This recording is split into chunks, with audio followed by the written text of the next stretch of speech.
فعالیت کارخانه صنعتی با کارکردی اشیاء خام استحصال پروفیل با اندازه‌های گوناگون تخته‌های پلاستیکی برای فرش خانه در تیره‌های پلاستیکی و آهنین روانه کرده شده است. این زمان در کارخانه 5 نمود محصولات پلاستیکی استحصال کرده می شود. بنیاد با استفاده دادن کارخانه صنعتی در دایره عملی شوی هدف‌های حکومت جمهوری تاجیکستان جهت افزایش استحصال محصولات عوض کننده واردات و به صادرات نگرانیده شده، تأسیس جایهای نوی کاری و رشد اقتصادیات مهم ارزیابی می‌گردد.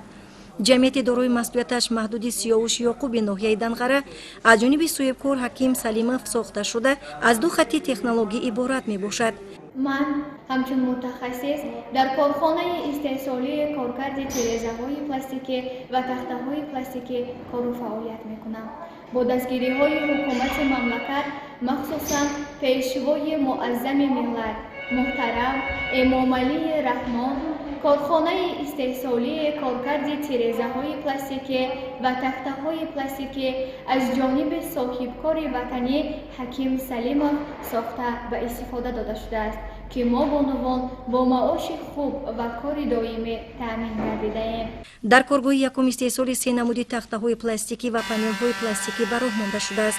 فعالیت خط دوم تکنولوژی برای استحصال در تیره‌های پلاستیکی روانه کرده شده است. محصولات کارخانه با تمغه صفت پلاست به بازارهای شهر و ناحیه‌های مملکت پیشنهاد کرده می شود. خطای تکنولوژی که از شرکت‌های با نفوذ جهانی دسترس کرده شده است، امکان می‌دهد که به میزاجون محصولات با صفت مطابق با استانداردهای جهانی دسترس کرده شود. با نظر داشت زیاد شوی طلبات به چنین نمود محصولات، بنیاد با استفاده دادن کارخانه صنعتی امکان می‌دهد که احتیاجات به پروفیل و تخته‌های پلاستیکی از سوی استحصالات کارخانه قانع گردانیده شود.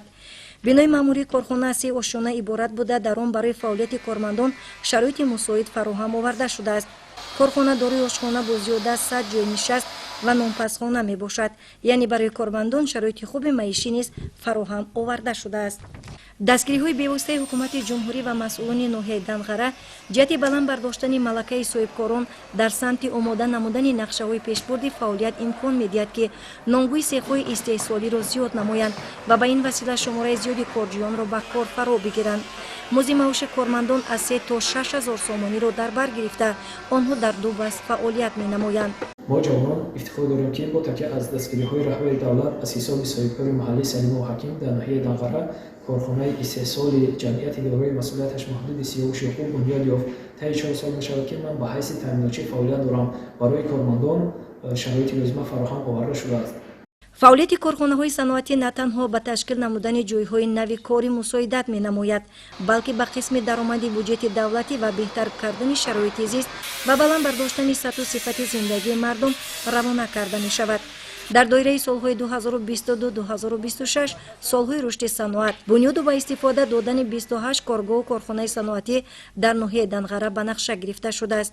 اجرای دستور سفارش‌های رهبر دولت جلب سرمایه و بنیاد و برقرارکنی کارگاه و کارخانه‌های صنعتی از جانب نمایندگان بخش خصوصی شرایط فراهم آورد که امکانیت‌های استحصالی دوام چند سال اخیر وسیع گردد.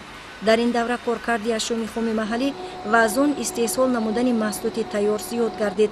به استقبال سزاوار 35 سالگی استقلال دولتی و سالهای رشد صنعت صاحبکاران وطن دوست از تمام ذخیره و امکانیت‌ها استفاده برده سعی و تلاش خود را به خاطر رشد و ترقیات دولت صاحب استقلال آبادی وطن سفربر نموده باعث بلند خویشتن‌شناسی و وطنداری ساختمان دیگر کارخانه‌های صنعتی را در نقشه دارند.